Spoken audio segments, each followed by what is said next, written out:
Homelessness issues taking center stage in Birmingham after a crackdown on illegal encampments in the city parks and the decision to extend the city contract with California-based nonprofit that deals with that issue here.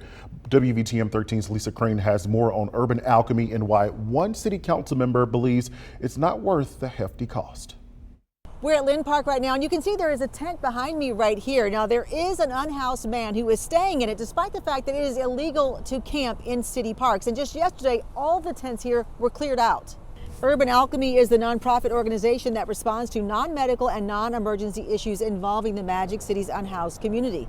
The council voted to extend the contract with the group for an additional 5 months at a cost of just over $1.7 million in total. Hunter Williams was the only council member to vote against it, saying he's just not seeing positive results and there's no defined way to show Urban Alchemy is helping the unhoused. To me, it lacks a lot of definition. When we got their own results of how many people that they have referred since they have been in the city of Birmingham over a year now to a emergency shelter, that number was 4. 1, 2, 3, 4 individuals have been referred to an emergency shelter, and they push back and say, well, they don't want to go. We reached out to Urban Alchemy, but our calls were not returned. That contract extension runs through March of 2026. Now, Williams says he would rather see that money go to local organizations that have a history of dealing with and trying to help the unhoused community right here in the Magic City. In Birmingham, Lisa Crane, WVTM 13.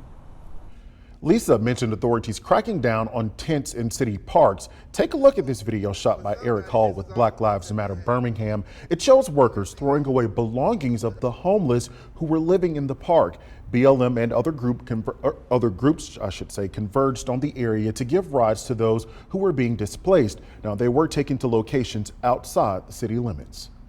I've learned that they were not just at Lynn Park, but there was a sweep of other parks, where our unhoused neighbors be. Kelly Ingram Park, Brother Bryan Park, and some of the others. And so if you don't want them in public spaces, then you need to provide somewhere for them to go, because homeless people will be with us always. I want to be really clear that in the city of Birmingham, we are not looking to criminalize homelessness or make it's not illegal for anyone. The parks are open for anyone, whether housed or unhoused residents. And so yesterday we cleared an encampment after giving people notice and ample time to clear the encampment. Elena Melton is the city's director of unhoused strategy. She says while all unhoused people are welcome in the park, they cannot have tents unless they have a permit. She also told us the owners of the belongings left in the park gave them permission to discard what was left behind.